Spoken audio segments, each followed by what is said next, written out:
Rádio Elétrica orgulhosamente apresenta Sarau Elétrico Getúlio Vargas e os anos 50, com Luiz Augusto Fischer, Diego Grando e Kátia Suman. Convidado especial, Juremir Machado da Silva. Super Canja, Biba Meira e as Batucas. Realização, Rádio Elétrica Corporation. Olá, rádio ouvintes. Olá, Saraulers. Agora, toda semana eu vou me enrolar um pouco aqui para falar isso.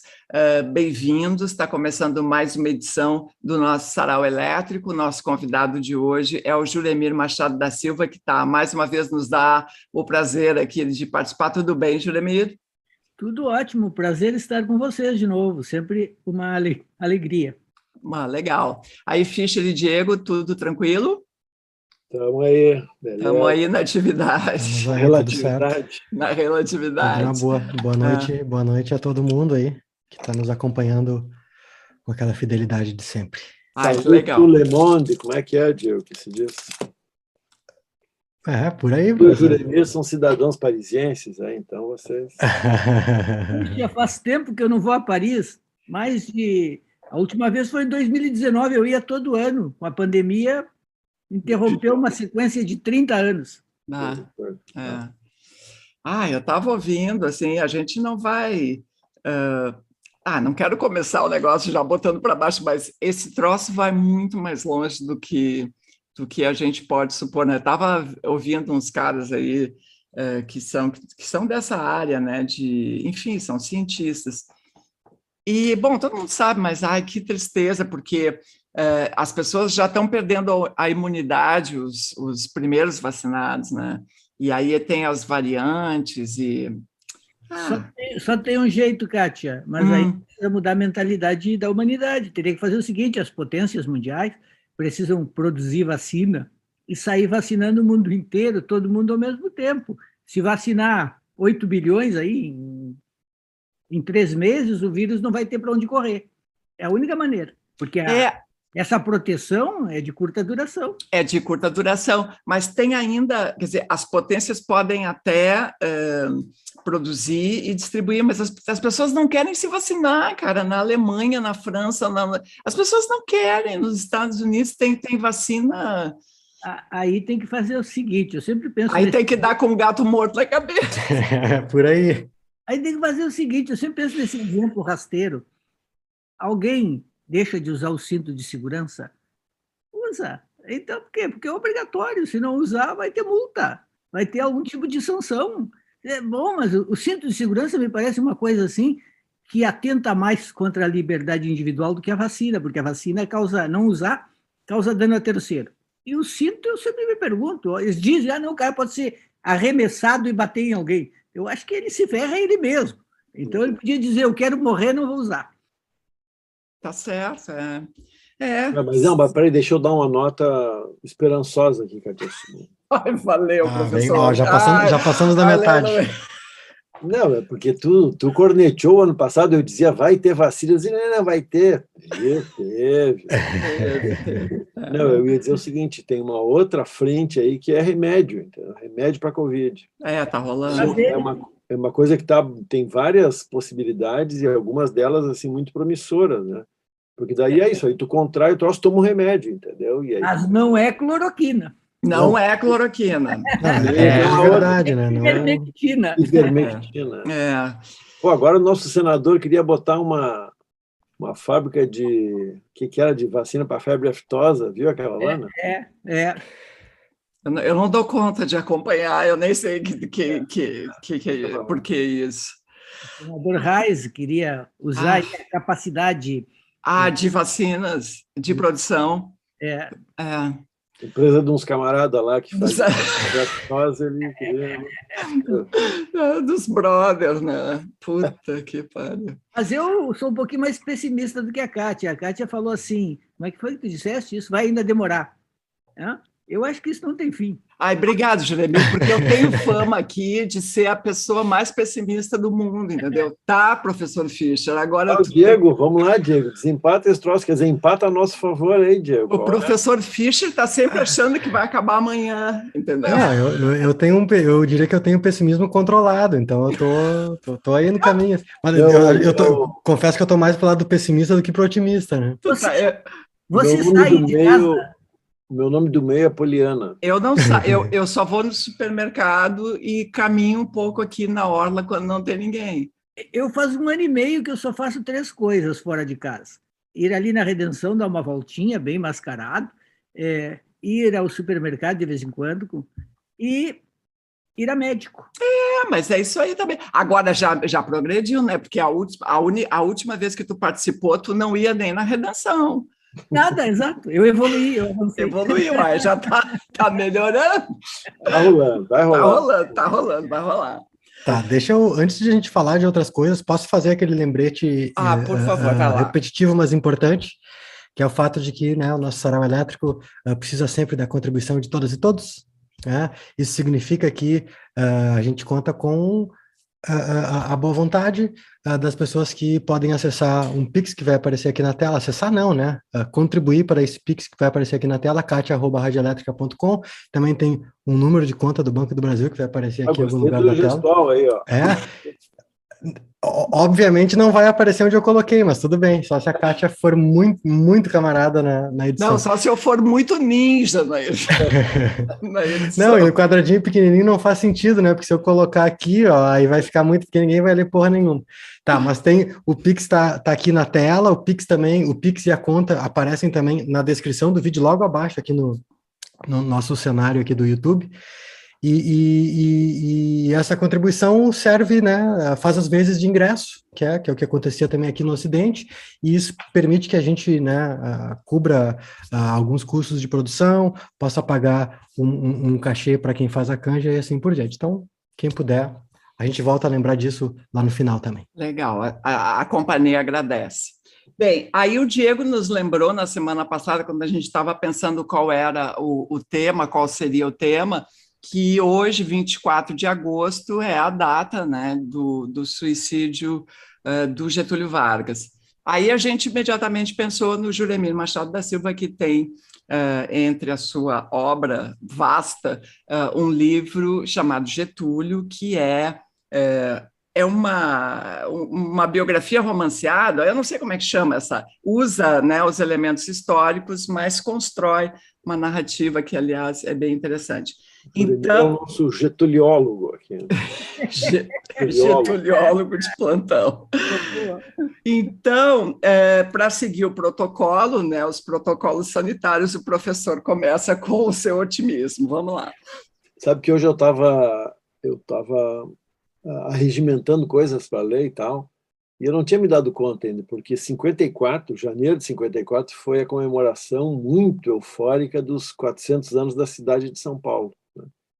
Naquele momento que São Paulo estava estourando, enfim, a grana já vinha de mais tempo, e naquele momento ali estava se encaminhando para, logo em seguida, ter indústria automobilística, enfim. E sabe que eu me lembro, de pequeno, eu sou de 58, de janeiro de 58, por sinal, eu sou do dia 25 de janeiro, eu sempre aniversario junto com a cidade de São Paulo, porque é o dia da conversão de São Paulo, segundo a convenção, né? E eu aprendi uma musiquinha, uma marchinha, que dizia São Paulo, 400. Lembra disso, não? Eu lembro. Só que eu me lembro só da versão bagaceira. Eu só me lembro desses dois versos. Tirei as calças e caguei no chão. Eu sei mais, eu não vou cantar aqui, porque é muito bagaceiro, mas eu não lembro mais. Vai ficando cada vez pior. É tudo em volta de cocô, tá? Merda, embora não. Aí eu fui olhar esse livro maravilhoso aqui, ó, A Canção do Tempo, do Jairo Severiano e Zilza Homem de Mello, um livro que tem 2 volumes. Os caras se deram o trabalho de pegar ano por ano, de 1901 até, não sei quando é que 57. vai. Não, mas o segundo volume vai até... esse aí, né? 90 e tantos, né? E aí, esse aqui vai até 57. E aí eles botam ano a ano, assim, os grandes discos, as músicas de maior sucesso, e bababá. Aí, quais foram os destaques de 54? Vamos cantar todo mundo junto aqui, tá? O Jeremir faz a segunda voz.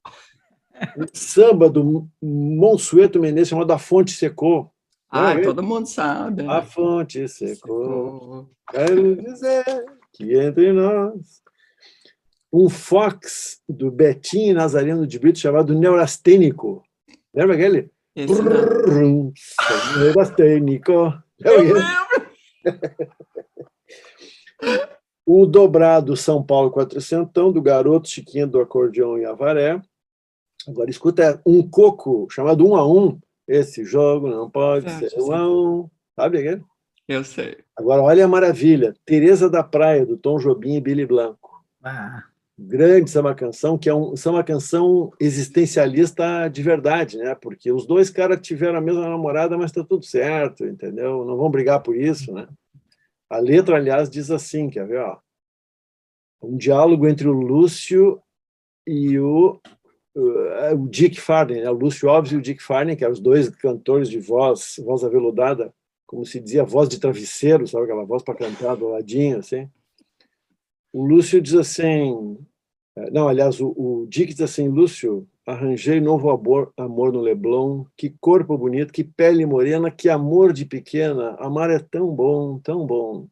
Aí o Lúcio responde, o Dick, ela tem um nariz levantado, os olhos verdinhos bastante puxados, cabelo castanho e uma pinta do lado. Pinta do lado, qual lado? Do lado esquerdo de quem chega, uma coisa assim. Aí um canta, é a minha Teresa da Praia, e o outro diz, se ela é tua, é minha também. Aí o primeiro retruca, o verão passou todo comigo, e o outro termina dizendo, o inverno pergunta com quem?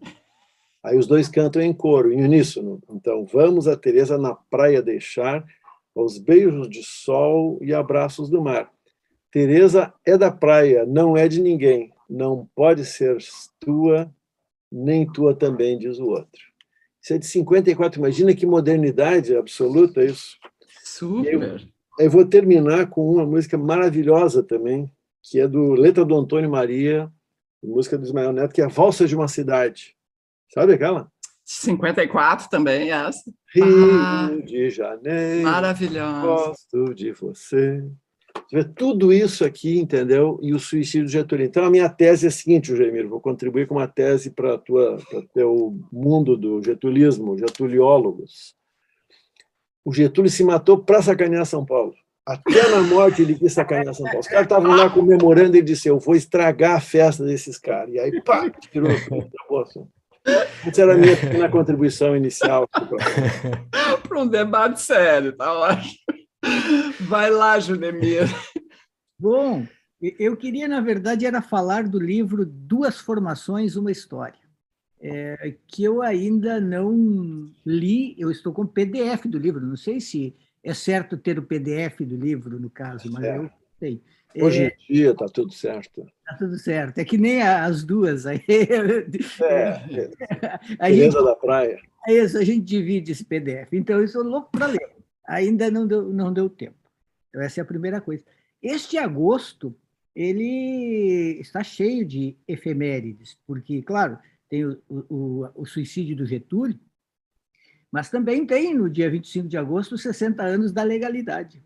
Então, o mês de agosto é um mês muito, digamos assim, trabalhista. É mês de Getúlio, é mês de Jango, é mês de Brizola, porque tem esses dois acontecimentos. E acho que este ano faz pensar ainda um pouco mais. Sobre o Getúlio, eu estou lendo uma biografia do Samuel Weiner, muito interessante, da Carla Monteiro. Ela vai escrever agora, está fazendo para a Companhia das Letras, uma biografia do Brizola. Até ela estava por vir para Porto Alegre para pesquisar. O que eu acho interessante nas coisas do Getúlio é que, volta e meia, ele surpreendia completamente.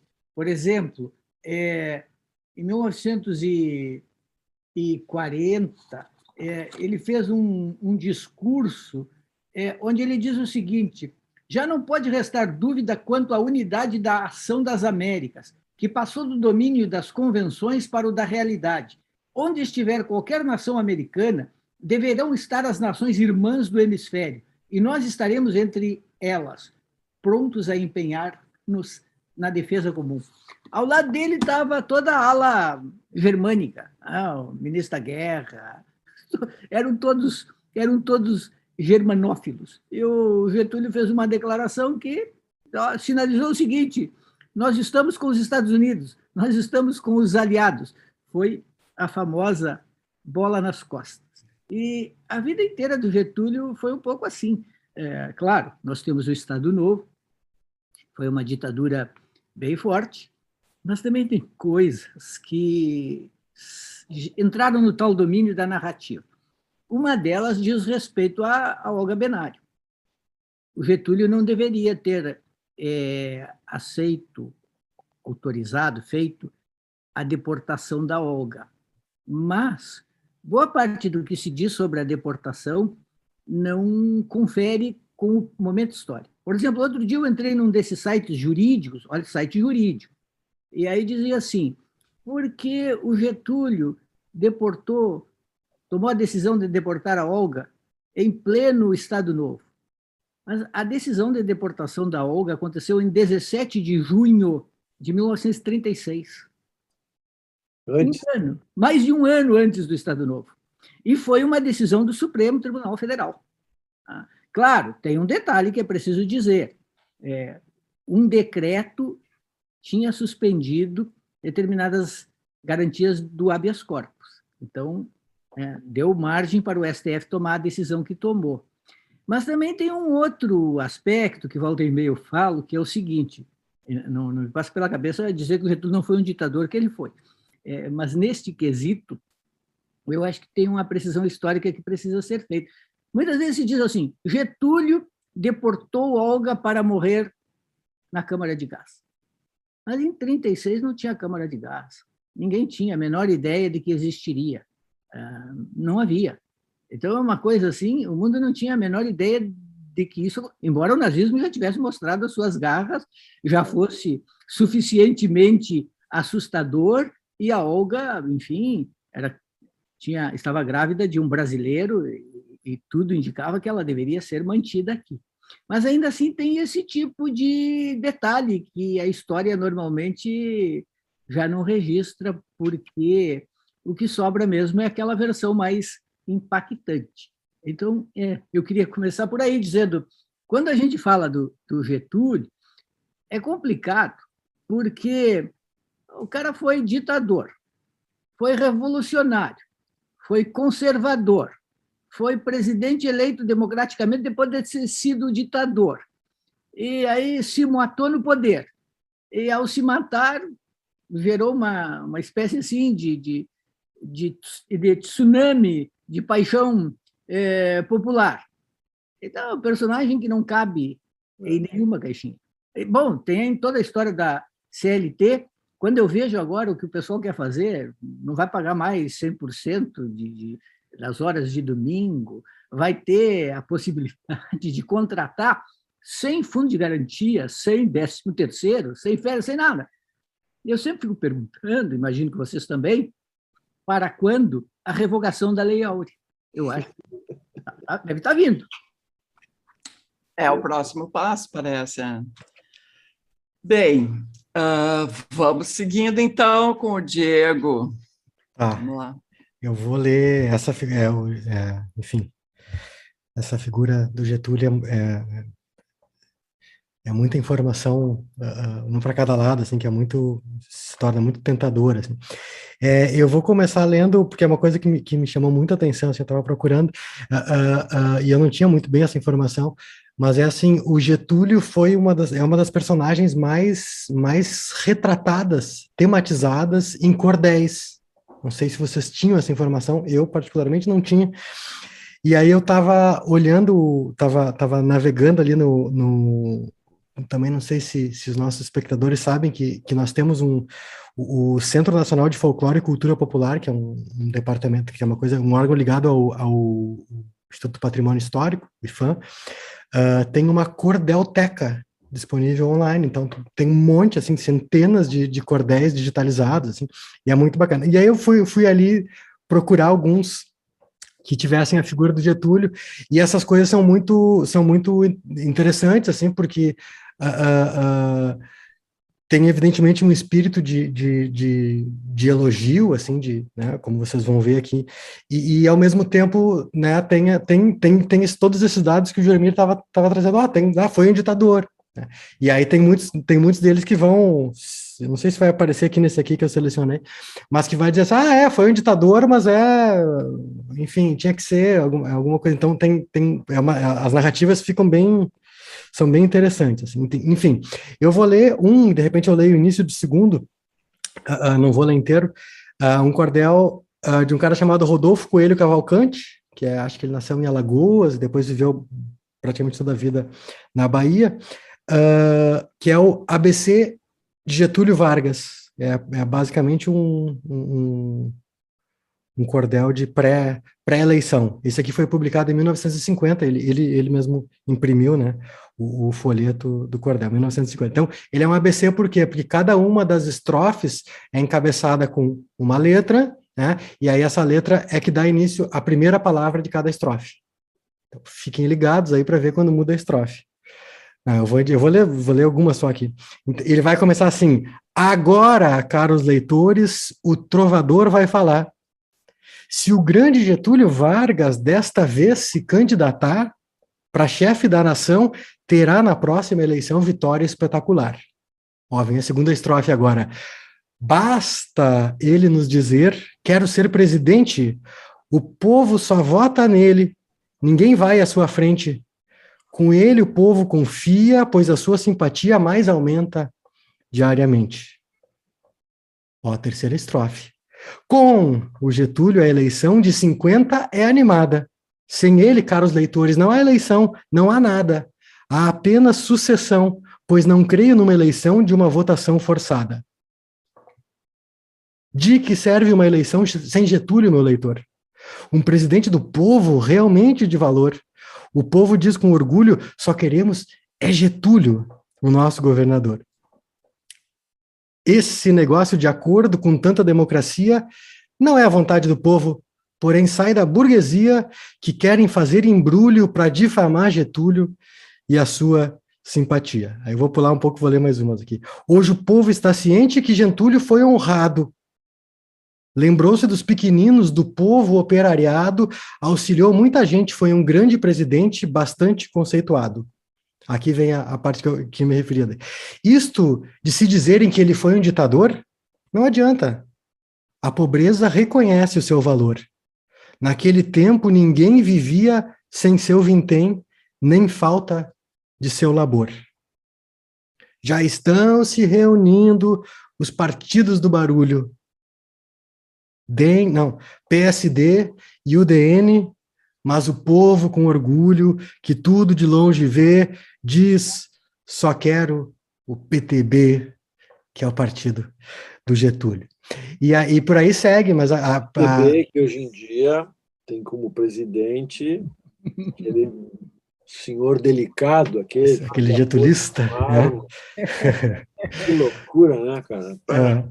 Mas aí, esse é um dos cordéis, enfim, aparece aquela pequena menção ali do ditador, tem essa coisa com a qual o cordelista também tem que lidar, assim, tem vários momentos que fala de democracia, dizer que era ditadura e tudo mais, aparece assim um lexo muito peculiar, assim, de falar de fascismo, comunismo, é muito interessante. E aí tem vários outros, eu tinha separado, mas não é o caso para agora, que ele vai escrever em 54, logo depois da ocasião do suicídio do Getúlio. Beleza.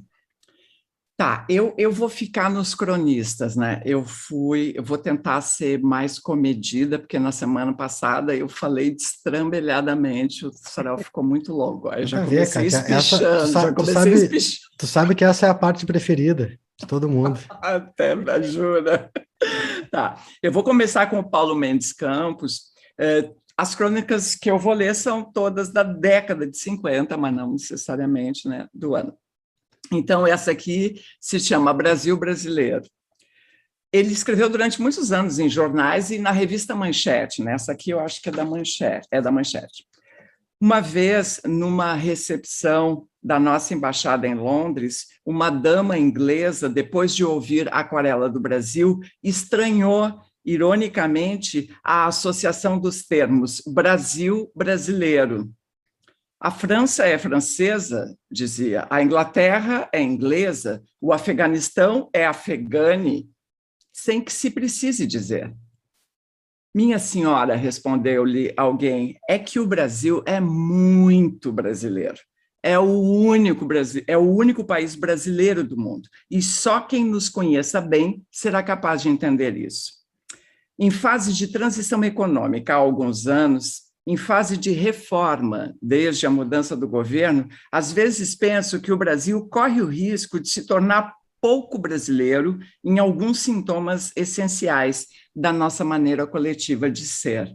Nem sempre é fácil distinguir as virtudes e os defeitos tipicamente brasileiros, havendo possibilidade de muitos erros de conceituação. Aí ele segue, fala do Dom Pedro I, Dom Pedro II, fala do Garrincha, do Pelé, barará. Eu vou dando uma editadinha, vou lá para frente e ele fala o seguinte, entre aspas, ele bota a expressão, deixa isso para lá.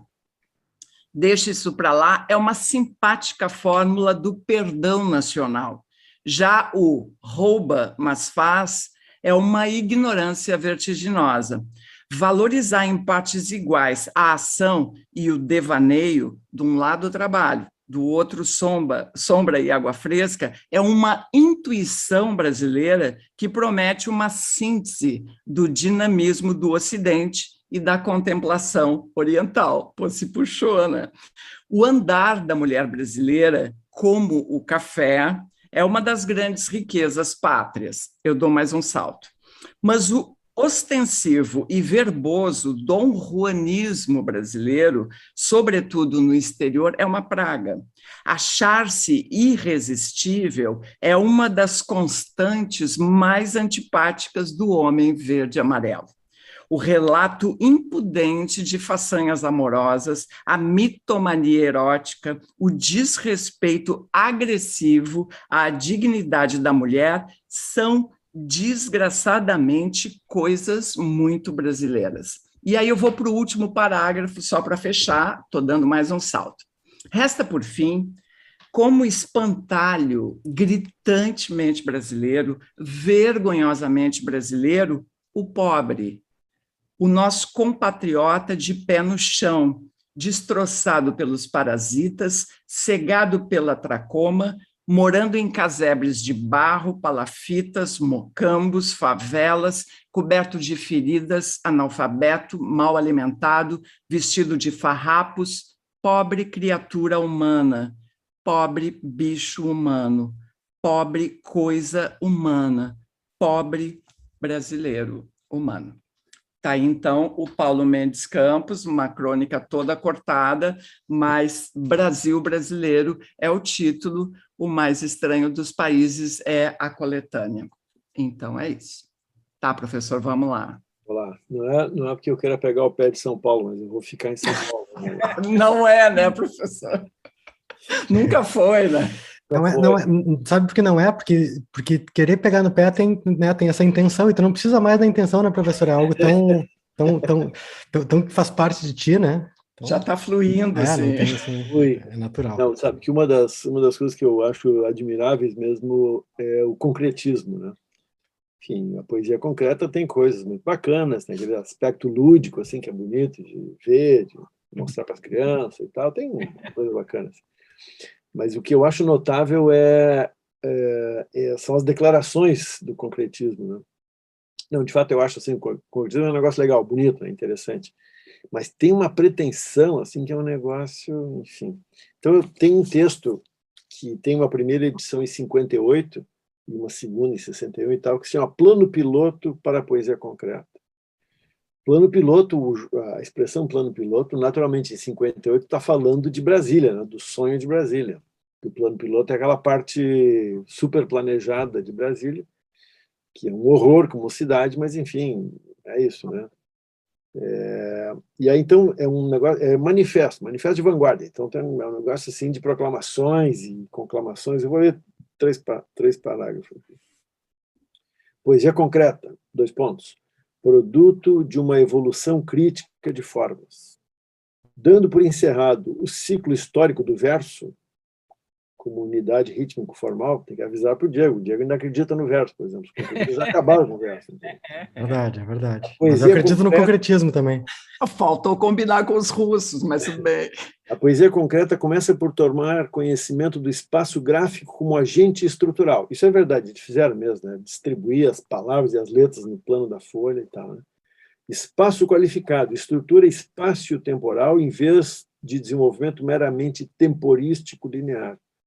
Daí a importância da ideia de ideograma, desde o seu sentido geral de sintaxe espacial visual até o seu sentido específico de método de compor baseado na justaposição direta, analógica, não lógico-discursiva, de elementos.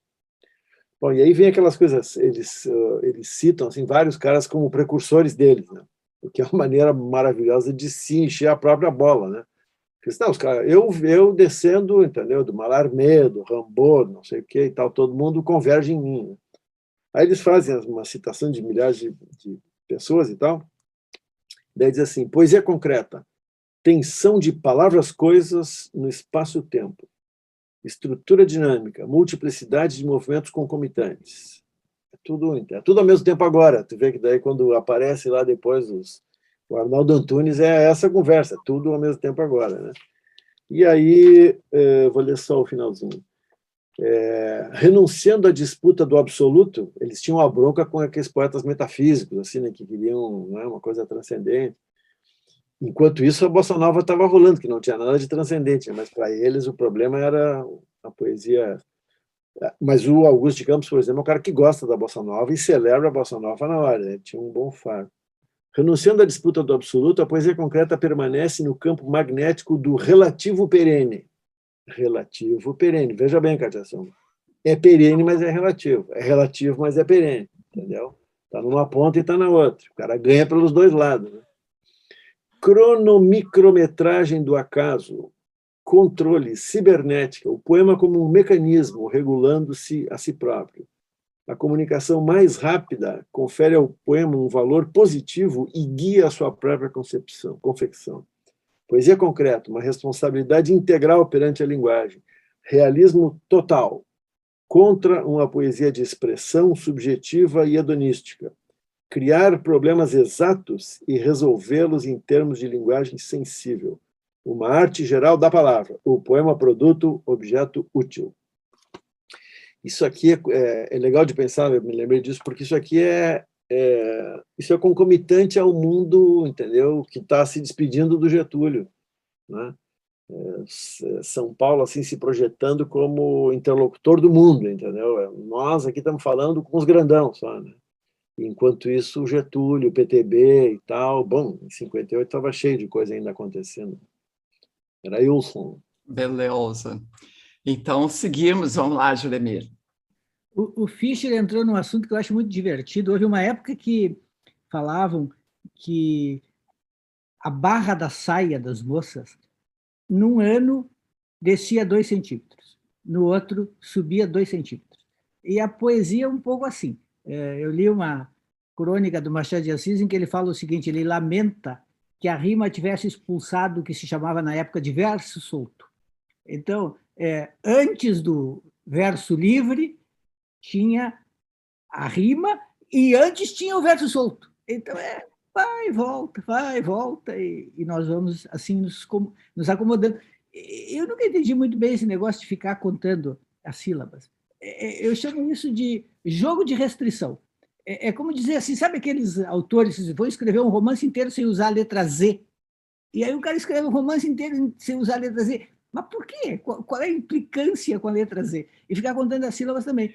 O próprio Machado de Assis, que gostava dos alexandrinos, ele criticava alguns poetas dizendo assim, seus poemas são incorretos, porque o alexandrino tem que rimar ali na sexta, tem a cesura da sexta sílaba, o hemistíquio. E aí os caras erravam, né? Não saía na sexta, saía na sétima, saía na quinta. E aí seus versos estão errados. Eu acho isso fantástico, assim, essa coisa de contar. Enfim, o Getúlio, os paulistas têm razão de não gostar de Getúlio, não. Getúlio acabou com a festa dos paulistas e quantos anos sem eleger um presidente nascido em São Paulo, até quando elege uma tragédia. Os caras davam 70 anos quando elegem, é isso. Aí é complicado. Enfim, mas o Getúlio teve herdeiros fantásticos, como o Brizola e o Janco. Dois caras completamente diferentes, cunhados e tudo mais, mas um de família rica, outro de família pobre. Um espírito incandescente, outro um espírito, digamos assim, de ponderação, de escutar, e toda essa coisa. Bem, bem diferentes. Eu estou naquela fase, assim, eu sempre acho o seguinte, que o sujeito realmente se vê como historiador quando ele entra naquela fase do tipo de acumulação. Gosta de juntar papel, guardar papel, recolher pequenas coisas. Eu, por exemplo, me orgulho de algumas coisas. Nesse livro, o Getúlio, que foi o primeiro livro realmente de história que eu escrevi, uma coisa que eu gostei muito de fazer foi a reconstituição do atentado da Rua Toneleiro. Né? O atentado contra o Lacerda, que vai desaguar no suicídio do Getúlio. Foi em 54 mesmo, não, o atentado? 54, 5 de agosto de 54, 5 para 6 de agosto de 54. E eu fui lá reconstituir com o Alcino João do Nascimento, o pistoleiro que foi contratado para atirar no Lacerda. Era um cara que tinha alguns probleminhas para fazer aquele atentado. Um é que ele nunca tinha usado o revólver que deram para ele usar, um revólver de 45, muito pesado, então descia a mão dele e ele atirava para baixo. Por isso ele acertou o pé do Lacerda e acertou um guarda municipal também na perna. Além de tudo, ele era daltônico, ele tinha feito um crime antes, ele matou o cara errado porque ele era daltônico. E para complicar, eles contrataram para dar fuga ao Alcino um cara que tinha um táxi, o ponto era na esquina do Palácio do Catete, então para descobrir o cara foi uma rapidez incrível. E na fuga, quando ele finalmente conseguiu entrar no carro e sair em fuga, o Alcino se assustou e jogou o revólver pela janela do carro. Caiu na praia. Então, em seguidinha, acharam o revólver. Foi um troço assim, o atentado mais amador da história. Só podia dar errado.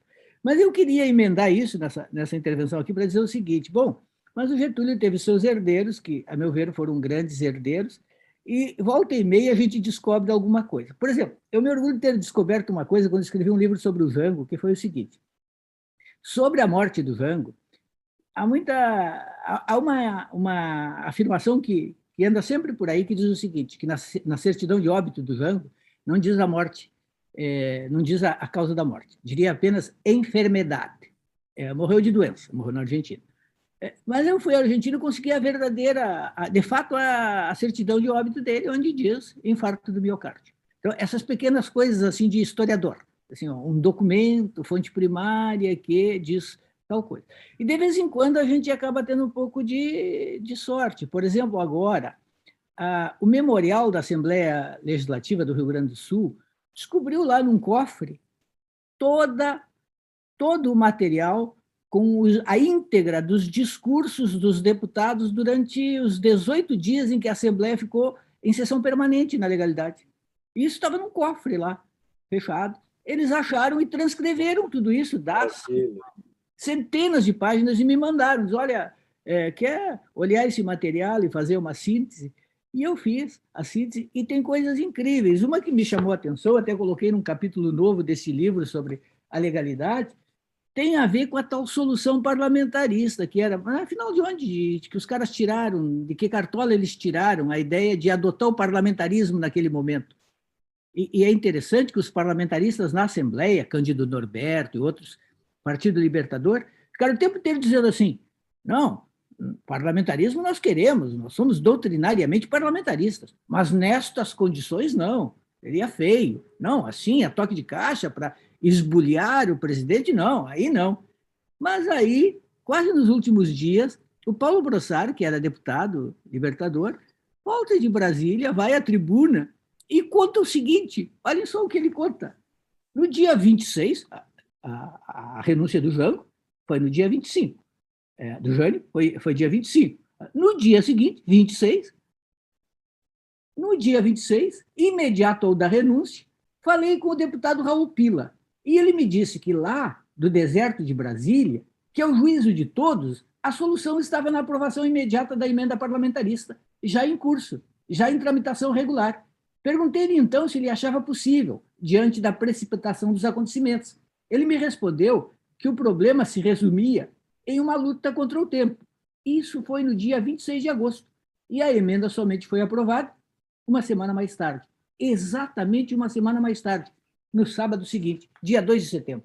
Ou seja, o cavalo passou encilhado, o Raul Pila, que era um velho parlamentarista e que queria enfiar o parlamentarismo goela abaixo de todo mundo, não hesitou e disse, olha, temos aqui o parlamentarismo, eu tenho uma emenda que está tramitando, e tocou para frente. E nós ficamos todo esse tempo perguntando, mas de onde surgiu? Foi o Tancredo Neves? Foram os militares? Não, o Raul Pila aproveitou a ocasião e empurrou o parlamentarismo. Tem uma outra passagem aqui em que o próprio Paulo Brossard diz o seguinte, o nome do senhor deputado Raul Pila deveria ser pronunciado presidente para que uma homenagem merecida lhe fosse prestada como brasileiro, como rio-grandense, como doutrinador, que, sem desfalecimentos, encaneceu na vida pública pregando, ensinando, advogando isto que, afinal, a nação brasileira vem de adotar. Então, a gente fica sabendo que a solução parlamentarista foi o aproveitamento da ocasião, o cavalo passou encilhado, eles montaram e daria para dizer assim, o golpe militar em 61 fracassou, mas o golpe dos parlamentaristas triunfou. Só não triunfou definitivamente porque tinha um plebiscito que aconteceu em 63 e aí eles perderam. Então, tu vê, teve a legalidade foi liderada no Rio Grande do Sul e o parlamentarismo também saiu daqui. Também. Nós enfrentamos o golpe com outro golpe. Meu Deus. Que é complexo, né? Mas vamos lá. Vamos, Diego. Eu fiquei procurando coisas aqui, pensando na relação também de vários escritores com essa figura do Getúlio, né? E especificamente com a função do Estado Novo, né? Mas não só. Depois, na próxima, eu comento uma coisa do Drummond também, porque o Drummond foi, né, ele estava muito próximo, o Drummond foi secretário de gabinete do Gustavo Capanema, que foi ministro da Educação do Getúlio, desde o princípio, né, e passando pelo Estado Novo. O Drummond, com aquela, né, com uma poesia que, em vários momentos, digamos assim, manifesta assim, uma posição, sei lá, comunista, alguma coisa assim, enfim. E vários autores, sobretudo a partir da década de 30, né, que têm uma grande simpatia pelo comunismo e tudo mais, e alguns deles vão sofrer algum tipo de problema com relação a isso, né. O João Cabral é um deles, né, o João Cabral, quando estava... o João Cabral era diplomata, né, quando ele está, acho que na Inglaterra, acho que é o segundo posto que ele assume, 52, ele é buscado de lá, né, o governo manda ele voltar, e aí depois em 53 ele fica sem o posto, a rigor, porque muito embora não tenha havido uma instrução muito clara no processo ali, a princípio porque ele tinha uma certa inclinação comunista, e o Cabral nem era assim propriamente, enfim. Mas aconteceu isso, ele ficou um tempão fora do posto e aí depois ele ganhou no STF o direito de voltar e aí ele seguiu a carreira diplomática dele. Outro cara, né, é dele que eu vou ler uma carta aqui, foi o Graciliano Ramos, que em 36 vai preso, ele está lá em Alagoas, e aí ele vai contar um pouco a história aqui, ele é preso e aí ele vai depois escrever um livro, uma década depois ele começa a escrever um livro que sai no ano que ele morre, um pouco depois que ele morre, que é 1953, Memórias do Cárcere. E aí, aqui tem um dado interessante, toda essa volta para chegar nessa carta aqui, há um tempo atrás meio que foi descoberta uma carta, na verdade é um rascunho, porque é uma carta do Graciliano Ramos por Getúlio, que nunca foi enviada.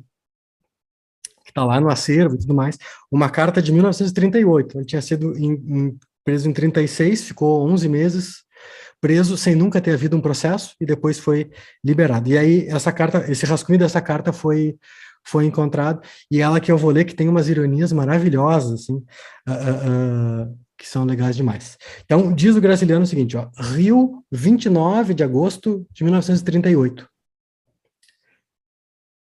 Excelentíssimo senhor, doutor Getúlio Vargas, peço permissão a Vossa Excelência para entretê-lo com alguns fatos de pequena importância referentes a um indivíduo. Desculpe-me, Vossa Excelência, importuná-lo com eles. São insignificantes, mas a verdade é que deviam ter sido narrados há quase 2 anos. Resumo-os em poucas linhas. Em princípio de 1936, eu ocupava um cargo na administração de Alagoas. Ele era uma coisa tipo na Secretaria de Educação, coisa assim. Creio que não servi direito.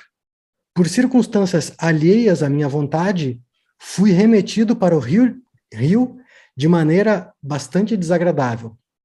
Ele foi levado para lá, né? Bastante desagradável é um eufemismo do Graciliano Ramos.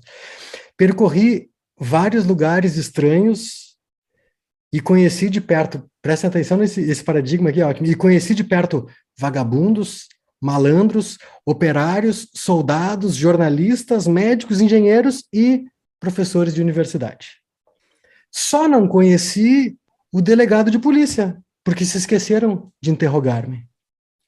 Depois de 11 meses, abriram-me as grades em silêncio e nunca mais me incomodaram. Donde concluo que a minha presença aqui não constituía perigo. Mas eu vivia em Maceió. Era lá que trabalhava, embora meu trabalho tenha sido julgado subversivo. Quando me trouxeram para o Rio, imaginei muitas coisas. Que me conservassem detido e arranjassem um processo, que me devolvessem ao lugar de onde me tiraram, que me dessem meio de viver em outra parte. Está claro que a comissão incumbida de malhar o extremismo não era obrigada a oferecer-me colocação. Retirou-me, porém, o ofício que eu tinha, e até hoje ignoro por que se deu semelhante desastre. Adotei, em falta de melhor, uma profissão horrível, esta de escrever. Difícil para um sujeito que em 1930 era prefeito na roça. E de fato, né, o Graciliano foi prefeito de uma cidadezinha. Se não me houvesse resignado a ela, provavelmente não estaria agora redigindo essas impertinências que um negócio da livraria me sugeriu a semana passada. Aí vem uma pequena história, ele está fazendo um pequeno parênteses aqui sobre um fato interessante. O meu editor referiu-me com entusiasmo à publicação de 50 milheiros dos discursos de Vossa Excelência.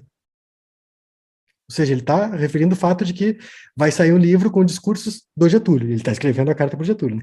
Isso me trouxe a ideia esquisita de que Vossa Excelência havia descido um pouco. Apesar de vivermos enormemente afastados, dentro de alguns dias nos encontraremos numa vitrine, representados por discursos políticos e 3 ou 4 romances. Essa vizinhança me indaga a apoquentá-lo, coisa que não teria sido possível antes de 1930. Vossa Excelência é um escritor. Mas, embora lance os seus livros com uma tiragem que nos faz inveja, não vai ganhar muito, e sabe que nesse país a literatura não rende. Andaria tudo bem se tivéssemos exportação, pois o mercado externo é lastimável. Aí ele fala um pouco mais aqui. De mercado externo eu vou pular um pouquinho aqui. Realmente o senhor Conde Alfonso Celso entregou a alma a Deus, mas podemos estar certos de que o substituto dele não será melhor. Enfim, não possuímos literatura. O que temos é diletantismo, um diletantismo produtor de coisas ordinariamente fracas. Mas estou descambando de generalidades, e no começo dessa carta pedi licença para tratar de um caso pessoal. Como disse a Vossa Excelência, a comissão repressora de um dos extremismos, de primeiro, achou inconveniente que eu permanecesse em Alagoas. Trouxe-me para o Rio e concedeu-me hospedagem durante 11 meses. Sem motivo, suprimiu minha hospedagem, o que me causou transtorno considerável. Agora é necessário que eu trabalhe, não apenas em livro, mas em coisas mais sérias. Ou que o Estado me remeta ao porto de onde me afastou, porque, enfim, não tive intenção de mudar-me, nem mesmo de ser literato. Como declarei a Vossa Excelência, ignoro as razões por que me tornei indesejável na minha terra. Acho, porém, que lá cometi um erro. Encontrei 20 mil crianças nas escolas e em 3 anos coloquei nelas 50 mil, o que produziu celeuma. Os professores ficaram descontentes, creio eu. E o pior é que se matricularam nos grupos da capital muitos meninos negros. Não sei bem se pratiquei outras iniquidades. É possível. Afinal, o prejuízo foi pequeno e lá naturalmente acharam um meio de restabelecer a ordem. Sinto muito, senhor presidente, haver-lhe roubado alguns minutos, mas a culpa é de Vossa Excelência, que vai editar seu livro numa casa onde trabalham sujeitos completamente desconhecidos. Pelo êxito dele, que julgo certo, aqui lhe trago as minhas felicitações. Caso Vossa Excelência queira ocupar-se com o assunto dessa carta, peço-lhe que se entenda com meu amigo Mauro de Freitas, uma das poucas pessoas decentes que aqui tenho conhecido. Apresento-lhe os meus respeitos, senhor presidente, e confesso-me, depois de tudo isso, confesso-me admirador de Vossa Excelência. Esse é o Graciliano Ramos, nessa cartinha que nunca foi, mas bem que podia ter ido. Né? E o Getúlio, com esse livro, ele foi eleito para a academia, né? Com o livro dos Getúlio vai para a academia. Foi para a academia. Getúlio era bom nisso. Quando João Neves foi para a academia, deu uma discussão, João Neves da Fontoura, e o pessoal falou assim, mas ele não tem livro. Na época, o João Neves tinha principalmente um panfleto maravilhoso, chama Acuso, em que ele desanca o Getúlio, lá, depois de 30, dizendo que o Getúlio estava com pendores ditatoriais. O João Neves acabou passando para o lado dos paulistas em 32, foi exilado na Argentina, depois voltou e se reconciliou com o Getúlio. Mas, na hora aí dessa discussão, disseram, olha, mas ele não tem livro. E o Getúlio falou, sim, tem, ele tem o Acuso. Ele tinha senso de humor quando ele queria. Agora, falando do Graciliano, eu me lembrei do Décio, nosso amigo comum, né? O Décio era muito mentiroso, né? Fabulista, mas ele contava que uma vez ele jovem, encontrou o Graciliano numa livraria, na livraria São José, lá no Rio, eu acho. E ele contava assim que ele, admirador do Graciliano, o grande Graciliano, mas o Graciliano meio que dava expediente no fim da tarde, lá, assim, junto com outros letrados. Ele disse que um dia o Décio chegou lá e disse, vou falar com ele. Tava uma chuva do cacete, assim, chegou todo molhado e tal, e o Graciliano por ali fumando e tal. E aí o Décio teria dito para ele assim, Graciliano, boa tarde.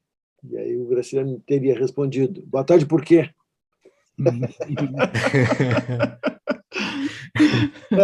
Eu me inspirei no Décio para um dos meus personagens do livro sobre o Getúlio. Porque o Décio me influenciou muito. Botava pilha para escrever o livro. E quando eu voltei do Rio, estava no Rio, terminei de escrever o livro, voltei e ia levar o texto, estava impresso, para o Décio ler antes de mandar para a editora. E aí, de noite, eu liguei para o Décio e disse, amanhã de manhã você leva o livro aí. E combinamos. E aí, de manhã, ele morreu. Foi no dia em que ele morreu. Então, não chegou a ler o livro, que ele me incentivou muito a escrever. E Décio entrevistou o Getúlio, tem a famosa entrevista dele para a revista do Cruzeiro. Não, revista do Globo, né? E lembra, eu não sei se tu foste, mas eu acho que todo mundo foi lá no velório dele, ali ao lado da Assembleia, e tinha um grande quadro do Getúlio atrás do caixão. É verdade, sim. Nesse teu livro, eu não li todo o Juremir ainda, mas o livro de Getúlio, tu cita ali no começo essa coisa do olhar dele, que é um olhar olhava meio no vazio, assim. E o Menotti Del Pique dizia que era a mosca com a sua circunstância. Sim, eu achei incrível isso, porque isso é um detalhe que muda tudo, né? Quer dizer, o cara fica se fazendo de mosca tonta, né? E aí ele tem uma rapidez e a pessoa não está preparada, ele pá! Né? Então tem assim uma estratégia de comunicação que, né, deve ser bem calculada, mas ele tinha esse olhar meio no vazio, né? Ali tu começa descrevendo aquela que foi a última reunião e tal, e que ele sempre parecia meio ausente, mas na real ele está ali sacando tudo, né? Eu fico imaginando. Essa coisa do olhar periférico, né? Ele realmente parecia não estar interessado, mas ele estava ligadíssimo. Ligadíssimo. É. E quando ele estava de bom humor, ele era uma pessoa considerada afável, o que não quer dizer que ele não pudesse tomar decisões terríveis. Claro. No trato, assim, se ele recebesse um de nós, era normalmente afável.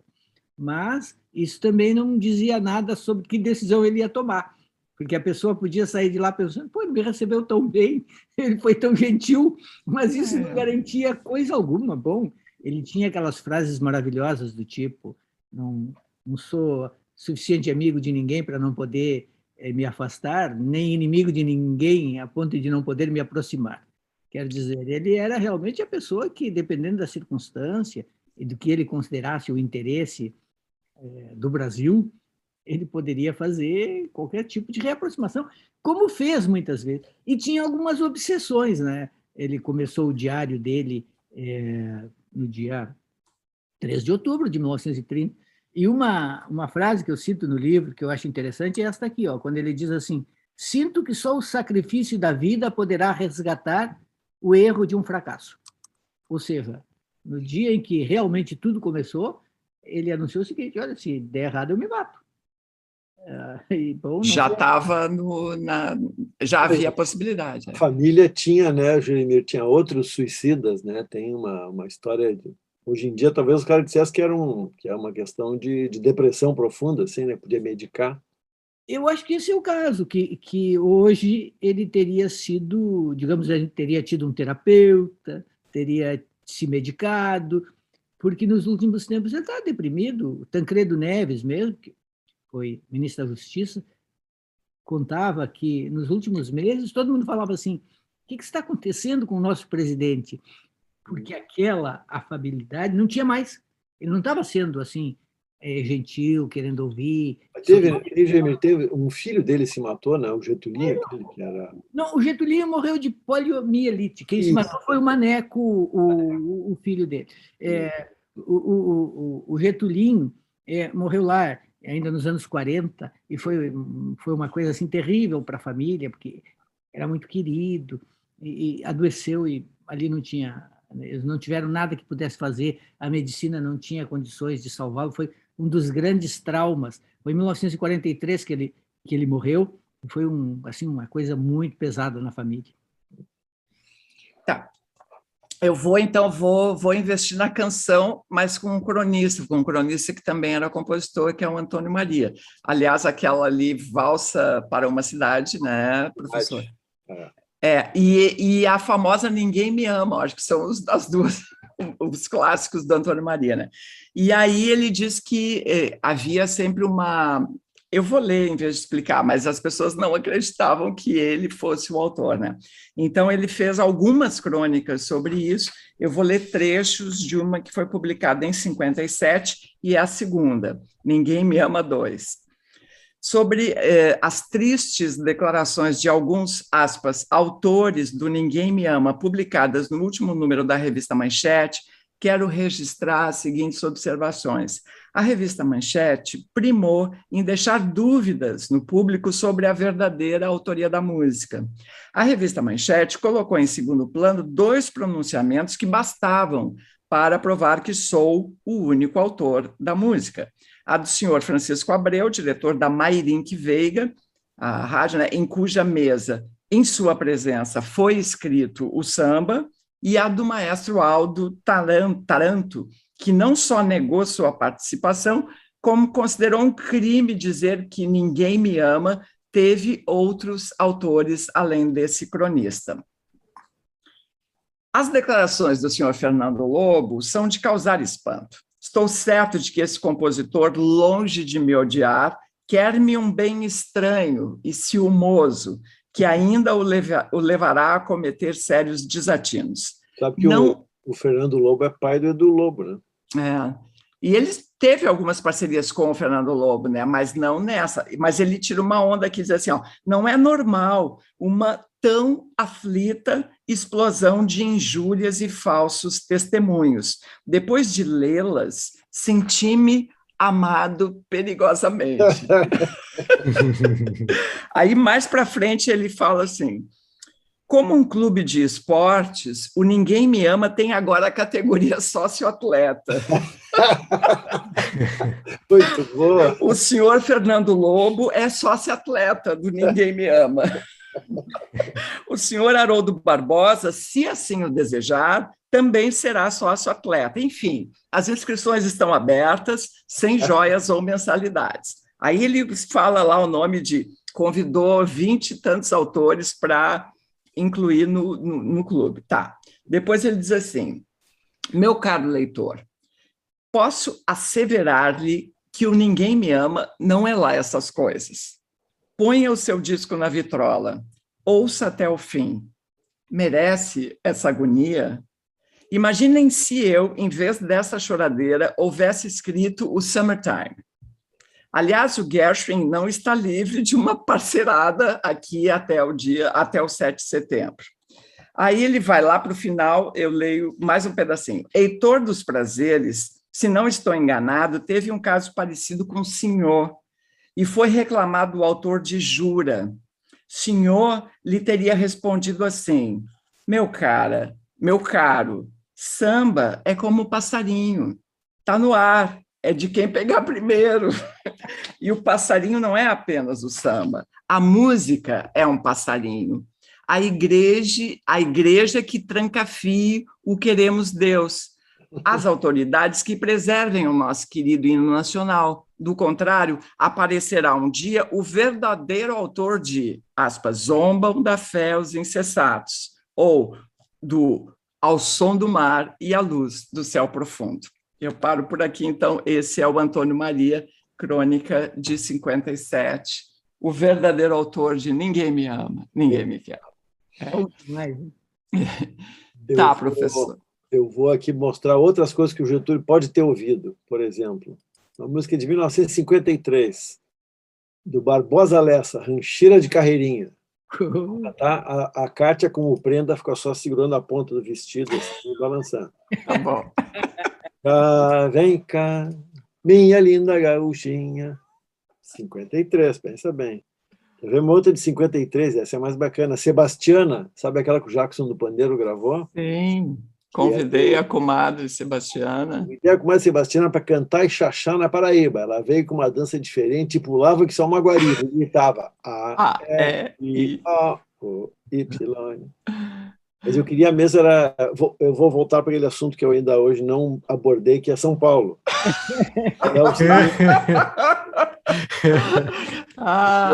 Sabe que o grande Adoniran Barbosa é um cara nascido em 1910, no mesmo ano do Noel Rosa, né? E pensar que o Noel Rosa morreu em 37 e o Adoniran morreu em 80 e tal. Mas o Adoniran Barbosa é o seguinte, ele virou compositor em 55.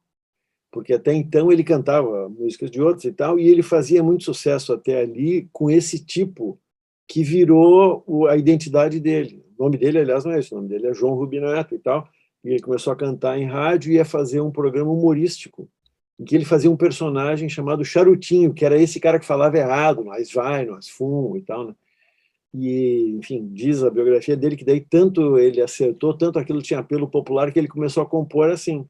E é um outro desses caras que não sabe tocar um instrumento nenhum e fazia toda a música de cabeça, tudo batucando na caixinha de fósforo. Pois então, em 1955, enquanto os concretistas celebravam o seu cosmopolitismo, ele compôs e gravou Saudosa Maloca, que é o lado B, né, o lado pobre de São Paulo, os sem teto, né? Se o senhor não está lembrado, dá licença de contar. Aqui, onde agora está esse edifício Arto, era uma casa velha, um palacete assobradado. Foi aqui, seu moço, que eu, Mato Grosso e o Joca construímos nossa maloca. Mas um dia, nós nem pode se lembrar, veio os homens com as ferramentas, o dono mandou derrubar. Os caras estavam morando, eram squatters, eram invasores, entendeu? Uhum. Peguemos todas as nossas coisas e fomos para o meio da rua apreciar a demolição. Igual não devia ter emprego, né? Que tristeza que nós sentia, cada talbo que caía doía no coração. Mato Grosso quis gritar, mas em cima eu falei, os homens estão com a razão, nós arranjamos outro lugar. a persona do Adoniran é muito conformista, assim, né?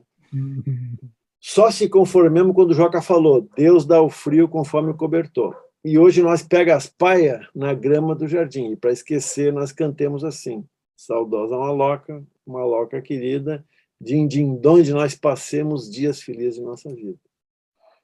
Do mesmo ano de 55 é As Mariposas, que é bem famoso também, né? E é por ali tudo, Iracema é de 56. Imagina isso, Iracema, o cara faz um samba para um atropelamento, uma mulher foi atropelada. E ele conta isso, o Adoniran diz, isso aqui, esse samba me veio porque tinha uma notícia do atropelamento, a mulher morreu e tal, só sobrou um sapato dela. Como é que é mesmo, que eu não lembro? Assim, o comecinho... Iracema, nunca mais eu te vi. Eu nunca mais... Nunca mais eu vou te ver. Iracema, meu grande amor, foi embora. Mas ele não descreve o atropelamento, né? Não, ele só fala da ausência. Tem um recitativo no meio que ele diz Iracema. Pega, te pincha no chão. Isso, tá? Tu não viu, o chofer não teve culpa. Não teve culpa. Totalmente conformista. E também vem paciência, Iracema, paciência. Paciência, sempre se a mulher morta, já ia paciência. Não tem, sem mimimi, né? Mas é um atropelamento que se dá pelo progresso também, né? Porque muda, acho que muda o sentido ali, sei lá, corredor de ônibus, alguma coisa assim, né? E aí a pessoa não está habituada. Enquanto os caras estavam lá, o Antônio Maria estava fazendo Ninguém Me Ama lá, e, entendeu? E fumando e tomando, mexendo o uísque com o dedo, assim, no night. Estavam os caras sendo atropelados em São Paulo. São Paulo não pode parar, né? Aquela coisa. Muito bom. Tá, Juremir, vai lá. Ô, Juremir, deixa eu te perguntar uma coisa. Como é que foi, como é que tu reconstituiu o dia do suicídio mesmo? Tem alguma coisa notável? Olha, o que eu queria fazer desde o início era pensar um pouco assim, o que o Getúlio tinha sentido, por que ele tomou a decisão. Porque é bem intrincado. Né? O Getúlio faz essa última reunião do Ministério, que se alastra pela madrugada, a sala está muito cheia, os ministros, mas familiares e outras pessoas. No início tem uma divisão, gente que quer resistir, aí não tem com o que resistir, não tem realmente condições bélicas de resistir, e o Getúlio está tranquilo, né? Ele está ouvindo, ele está assim, naquele jeito dele, com o olhar periférico dele, e lá pelas tantas ele aceita o que seria tirar uma licença até que as coisas sejam esclarecidas, ou seja, saber quem mandou atentar contra o Lacerda, acabou ali na morte daquele major Rubem Vaz, da Aeronáutica, que fazia a guarda voluntária do Lacerda. Mas aí, então, ele se retira e vai para o quarto dele. Mas ele se matou às 8h35 da manhã. Então, entre o momento que ele foi se deitar e às 8h35 da manhã, teve muito tempo. E várias pessoas entraram no quarto e conversaram com ele, o irmão dele, o Beijo, o Lutero, o Alzirim. O que disseram? Essa é a grande questão. Assim, o que disseram que aí sim acionou nele o gatilho do suicídio? Certamente ele estava pensando naquilo, mas é improvável que ele tenha se deitado com a decisão. O próprio Lacerda tinha uma frase, digamos assim, esquisita, que era assim: ninguém coloca pijama para se matar. Então, o Getúlio botou o pijama direitinho para se deitar. Então, é provável que se ele fosse lá, bom, agora me deito e me mato, que ele não tivesse se dado esse trabalho. Tudo indica, e foi esse o meu trabalho, com muita entrevista para reconstituir, que ele ficou sabendo ali, pelo Beijo ou pelo Lutero, quem era o mandante do atentado, que obviamente não era o Gregório. O Gregório Fortunato era o, digamos, capanga, né? Capanga, o cara que mal organizou aquele negócio. Mas a decisão certamente vinha de cima, possivelmente do Lutero. O Lutero estava muito incomodado com o Lacerda, que botava na capa do jornal coisas assim: eu não tenho nada contra o deputado Lutero Vargas, a não ser o fato de que ele é corrupto, bêbado, covarde. Entende? E, Pouca então, coisa. e se diz, esse é um dado interessante, que o Lacerda teria recebido da CIA um informe curioso. O Lutero foi casado com uma alemã chamada Ingeborg, que ele trouxe de Berlim, lá na época do nazismo, e essa alemã, que é possível até que esteja viva, com 100 anos, eu cheguei a entrevistá-la, se tornou uma grande pintora nos Estados Unidos. Essa mulher foi expulsa do Brasil em determinado momento, botaram no avião e mandaram embora. Mas ela era mulher do Lutero. Tinha uma filha que depois morreu aqui em São Francisco. Por que ela foi mandada embora? O que aconteceu que pegaram a mulher e mandaram embora? Uma teoria que ela tinha sido, que ela espiava para o nazismo, que ela era espiã, mas não faz muito sentido. O mais provável é que tenha sido isso. O Lutero, parece que um dia chegou em casa e pegou a jovem e bela esposa alemã com uma outra moça na cama. O que, na época, era algo devastador. Então... Ainda hoje né? Não viu que a mulher lá que dirige o circuito lá da Bélgica, o marido dela matou ela porque encontrou ela com uma outra mulher na cama. Agora, semana passada. E o Lutero estaria, o Lacerda, estaria espalhando, para que o Lutero soubesse, que ele pretendia publicar uma manchete que era a seguinte: corno de mulher. E que isso, então, transtornou o Lutero, que teria dito, vamos dar uma lição nele. Então, eu acho que o que aconteceu foi que ou o Lutero ou o Bejo, um dos dois, disse para o Getúlio, deitado lá, olha, fui eu. Porque o Getúlio, a versão mais oficial é a seguinte, que o Bejo disse para o Getúlio que o Getúlio seria chamado a depor no Galeão. O Bejo era irmão dele, né? E o Lutero era filho. Lutero era filho. E o Bejo era o irmão que provocava todas as confusões. Entende? O Coronel Bejo era cara que aprontava. Bom, o mínimo que eles fizeram uma vez foi invadir ali do outro lado, na Argentina. Santo Tomé, né? Uma coisa Santo Tomé, invadiram Santo Tomé, provocaram um incidente internacional. Eles eram da pesada. Então, eles atrapalharam bastante ali a vida. Agora, em Jeremiro, uma coisa que eu acho notável, assim, tu contou agora, os ministros estavam lá reunidos, não sei o quê, daí o Getúlio subiu para o quarto. É um troço tão familiar, assim, no Palácio do Catete, é um negocinho, assim, né? O cara estava tudo ali, tudo ao alcance da mão, assim, né? Outro mundo, né? No centro da cidade, com todo mundo em volta. Tiveram que fazer barricadas no pátio. E, se for acreditar em todas as pessoas que disseram que estavam lá naquela noite, tinha umas 500 pessoas. Bah. Agora, o maquiavelismo do Getúlio também, aquela história, enfim,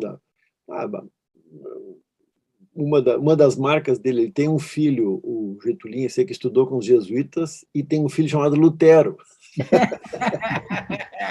Ele acendia uma vela para cada diabo, né? Não tinha, com ele não tinha. Ele não era um sujeito realmente de grandes pendores religiosos, muito influenciado pelo positivismo. Isso. Eu creio que essa não era que esse elemento não chegava realmente a influenciá-lo, a religião. Embora, é claro, né? Chamar de Lutero é comprar briga com os católicos. Naquela época, Lutero era... Getúlio era um sujeito curioso, porque ele fazia umas coisas assim que não eram para a época. Por exemplo, ele era um chimango, ele casou com uma maragata. Na época, isso era muito difícil de aceitar. Eu não sei como é que ele fez para convencer ali as famílias a aceitar. Ele estava muito apaixonado. A tese dele foi a seguinte: se eu conseguir casar com uma inimiga, com uma maragata, eu junto qualquer coisa no Brasil. E, para começo de conversa, ele juntou, né? Os libertadores, todo mundo, né? Que marcharam junto com ele em 30. Ele unificou o Rio Grande do Sul. Nossa, impressionante. Isso é impressionante. E vinha de 2 guerras civis, né? É, impressionante. Tá, eu já nem sei mais quem é que lê agora. Eu acho que sou eu. Sou eu. Tá. Eu vou ler bem curtinho aqui. Eu tinha mencionado o Drummond antes, eu queria ler uma fala dele só para... Porque o Drummond teve essa questão que eu comentei antes, ele ocupou um cargo importante dentro da estrutura, né? Com essa postura. Se a gente for ver, o Drummond começa a publicar, o primeiro livro de Drummond é exatamente de 30, né? E digamos assim, a fase mais política da sua obra é exatamente durante o Estado Novo, né? Assim, o Sentimento do Mundo, é um livro de 1940, e A Rosa do Povo é de 45, no meio dele ele tem 42, tem José, e na verdade até 48, né? 48 também, com os novos poemas, tem mais alguns ali. Enfim, o fato é que já na década de 50, o Drummond cansa um pouco disso, né? Tanto que a epígrafe lá do Claro Enigma, de 51, é uma epígrafe do Paul Valéry, que diz assim, algo como: os acontecimentos me entediam.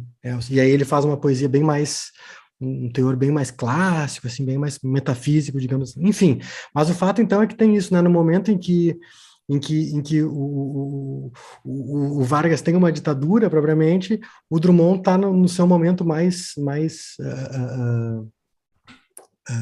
sei lá, de uma poesia mais ou menos engajada, política, digamos assim, e política, evidentemente, não para o mesmo lado que o governo Vargas ia, né? Enfim, mas o que eu queria comentar daí é que em 80, o Drummond dá uma entrevista para o Zuenir Ventura, e aí eu vou pegar o final de uma resposta só para mostrar o Ventura perguntando na lata para ele, e aí a resposta do Drummond. Aí, o Drummond está falando de liberdade, não sei o que lá, de escrita, ele fala: quero reivindicar uma liberdade que conquistei com preço bastante alto, que é dizer aquilo que eu quero dizer no momento em que me forçam a dizer outra coisa. Isso porque eu já tive uma espécie de militância política de resultado pouco favorável. E aí o Zuenir Ventura pergunta: antes da militância, o senhor foi um elemento do Estado Novo, não? Na lata, né? E aí o Drummond diz então, ó, quem quiser cancelar o Drummond agora vai cancelar, né? Nunca me considerei como tal e acho uma injustiça se dizer tal coisa. Vim para o Rio em 34 para trabalhar com um amigo pessoal do tempo de colégio, Gustavo Capanema. Em 37 houve o golpe de Estado e Capanema continuou. Continuei a servir a ele da mesma maneira. Não tinha a menor ligação com o Estado Novo. Vi o Dr. Getúlio Vargas 2 ou 3 vezes na vida. As minhas relações com o palácio eram burocráticas. Eu preparava pastas de documentos e mandava para lá, recebia telefonemas e cumpria recomendações burocráticas, mas não tinha nada a ver com a política do governo. Então esse é o Drummond, não sei se mais gente fez essa pergunta. Departamento de Veja Bem, né? Exatamente. Falando no Drummond, sabe o Palácio Capanema, esse aí que o Paulo Guedes queria privatizar? Sabe da história, né? Que os caras fizeram um concurso para escolher um projeto arquitetônico para a sede do Ministério da Educação e Saúde, né? Que era do Capanema. E ganhou um cara de sobrenome Memória, por sinal. E era um troço, sei lá, belepoquiano, uma coisa toda cheia de frescura e tal, um troço meio art nouveauista, assim, né?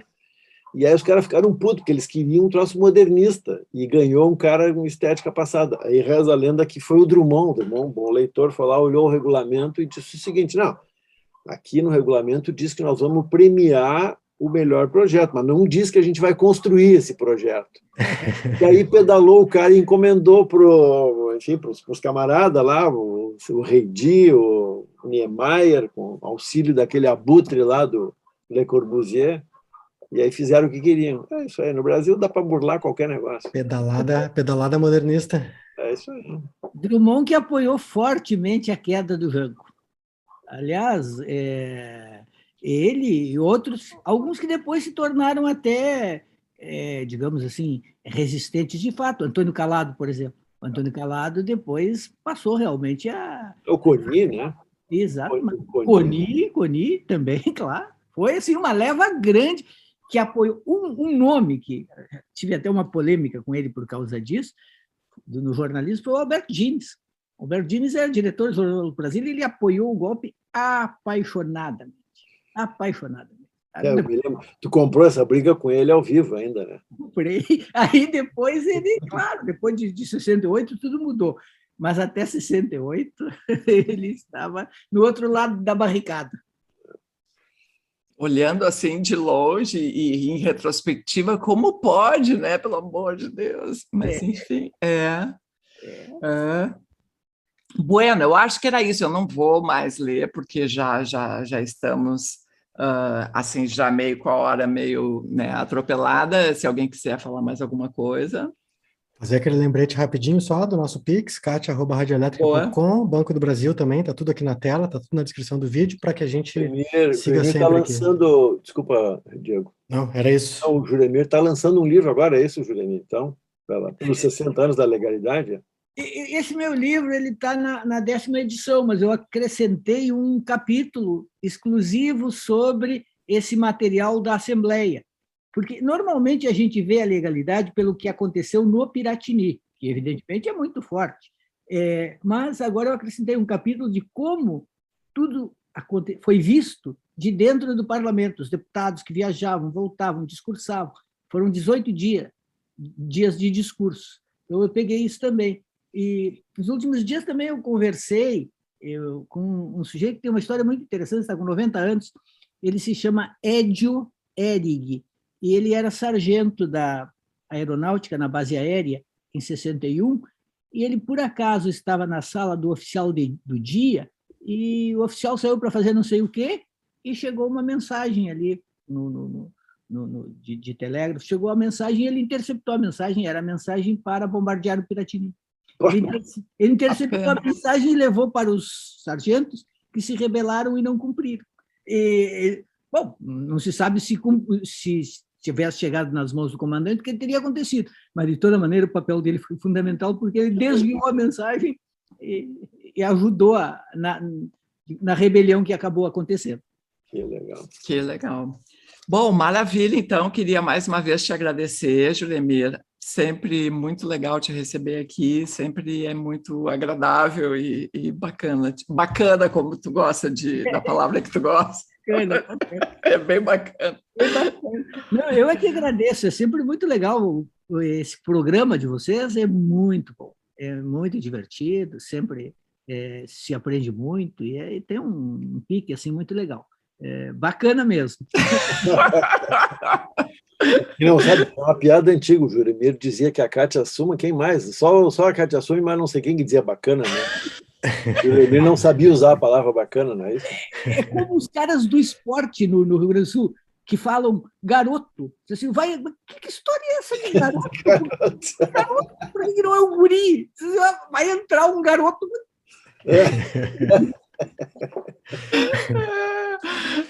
Eles falam mesmo. Agora eu começo a ouvir aqui o que eu não ouvi antes, que é moleque, que é uma coisa bem de São Paulo, né? Para falar de criança, os moleques... não era, é guri, né? Agora eu tenho ouvido bastante, mas enfim. Era isso, então. Queria agradecer aos nossos queridos Saraulers que ficam aqui conversando durante o chat. Hoje não teve sorteio, semana que vem a gente faz. E eu quero sortear o meu livro depois ainda. Mas depois quando? Demorou, né, professor? Semana que vem. Semana que vem, porque agora... o pessoal já está guardando eu quero de uma semana agora. Vai ter. Semana que vem já vai comer. A primeira coisa no chat. Boa noite, eu quero. 5 da tarde já vai ter gente esperando. Então, a gente vai ter agora uma canja bem especial com uma figura que é bem importante aqui na cena roqueira do Rio Grande do Sul. A Biba Meira foi baterista do The Fala, é baterista, né, do The Fala, porque eles se reúnem eventualmente, e é uma seara assim difícil para a mulher. O rock and roll já é bem machista. Agora, tocar a bateria, nossa, é uma coisa completamente fora da curva, né? E a Biba, talentosíssima, se impôs, mostrou que veio, toca muito, e em 2015 ela criou um projeto chamado As Batutas, que começou assim como quem não quer nada, era um grupo, ela sempre deu aula, há muitos anos ela dá aula, né, de bateria, começou como um grupo de percussão e foi ganhando um relevo e uma adesão e virou assim uma tribo, é uma comunidade, e elas que vão fazer a nossa canja de hoje. Então, senhoras e senhores, Biba Meira, até semana que vem, valeu. Até. Até. Oi, eu sou Biba Meira, sou criadora das Batucas, Orquestra Feminina de Bateria e Percussão. Eu sou a Júlia Pianta, sou professora de percussão e regente das Batucas. Eu criei as Batucas em 2015, em março de 2015, com a intenção de colocar as minhas alunas de bateria na rua, fazer com que elas ocupassem um lugar na música, tanto na rua, quanto na escola, quanto com bandas, fazendo shows. Aí eu divulguei no Face a abertura da primeira turma, e essa turma lotou com 20 pessoas. Aí comecei a abrir mais turmas, e foi lotando, foi enchendo de batucas, até que a gente também criou um grupo vocal, que hoje é o grupo de percussão e o grupo vocal das batucas. Em março de 2020, então, a gente estava começando o nosso ano com percussão, com grupo vocal, várias turmas, várias coisas acontecendo, e chegou a pandemia e a gente teve que se adaptar. A gente começou a dar aulas online, a gente separou todas as nossas alunas por naipes, cada uma tendo aula no seu instrumento, e abrimos novas turmas online. E a gente acabou descobrindo também que muito da nossa união e do nosso fortalecimento, dessa rede que a gente criou dentro das batucas, também se mantém mesmo pelas telas. A gente espera que a gente consiga voltar logo a tocar ao vivo, a fazer a batucada como a gente gosta, mas por enquanto a gente está nesse mundo virtual, se adaptando sempre, todos os dias. E agora com essas aulas online, a gente também está conseguindo fazer coisas que na correria do dia a dia ao vivo a gente nunca tinha conseguido fazer, como estudar sobre os ritmos, fazer aulas que a gente faz rodas de conversa sobre o que a gente está tocando, pesquisa sobre mulheres, faz playlists. Então a gente também tem descoberto muitas coisas novas e muito bacanas. As batucas vai muito além de somente um grupo percussivo, né, de ensino e aprendizado. Então é um grupo que é transformador, é libertador, de fortalecimento, de muita amizade. Nós nos damos muito bem. Saudades das festas. Saudade das festas, que tem muitas festas. E é isso, gente. Agora nós vamos mostrar os vídeos para vocês que a gente tem feito na pandemia. Valeu, obrigada. Beijos!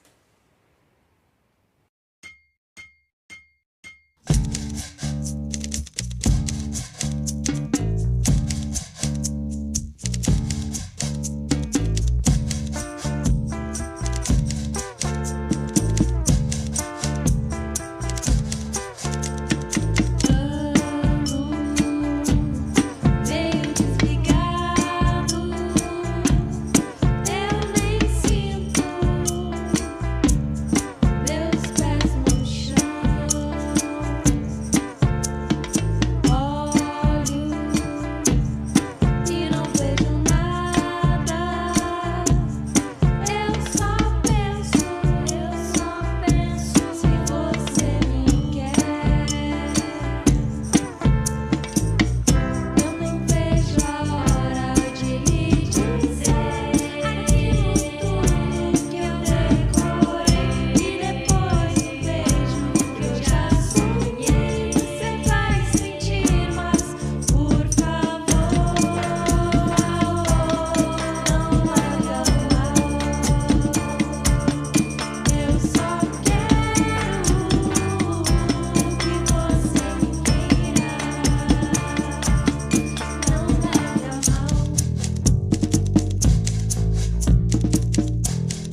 2, 3, 4.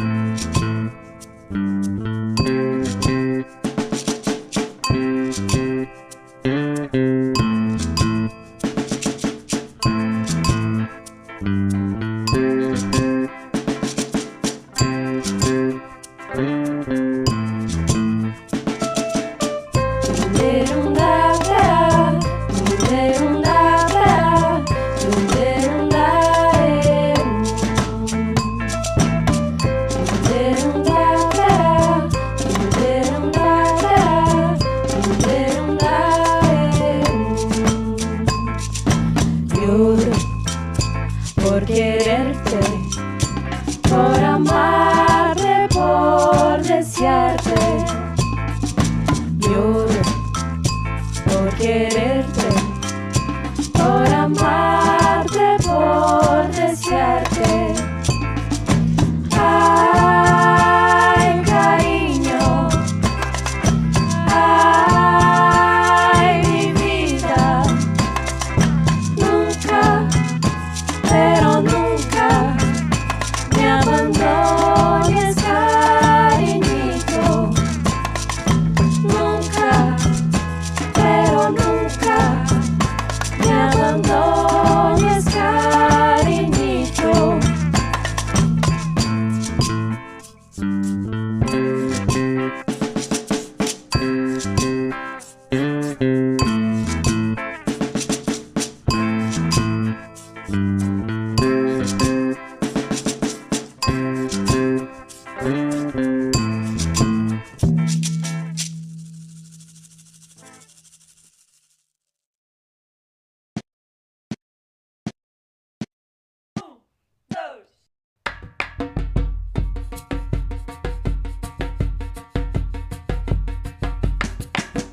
Dia de luz, festa de sol, e o barquinho a deslizar no macio azul do mar. O verão, o amor se faz no barquinho pelo mar que desliza sem parar.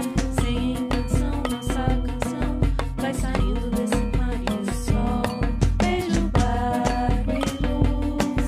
Dias tão azuis. Para, para, para, para. Para, para, para, para. Para, para, para, para. Para, para, para, para. Volta do mar, desmaia o sol, e o barquinho a deslizar, e a vontade de cantar. O céu tão azul, ilhas do sul, e o barquinho, coração, deslizando canção. Tudo isso é paz, tudo isso traz uma calma de verão. E então o barquinho vai, a tardinha cai. O barquinho vai, a tardinha cai. O barquinho vai. 1, 2, 3, 4. Não, não me abandone, não me desespere, porque eu não posso ficar sem você. Não, não, não, não me abandone, não me desespere, porque eu não posso ficar sem você.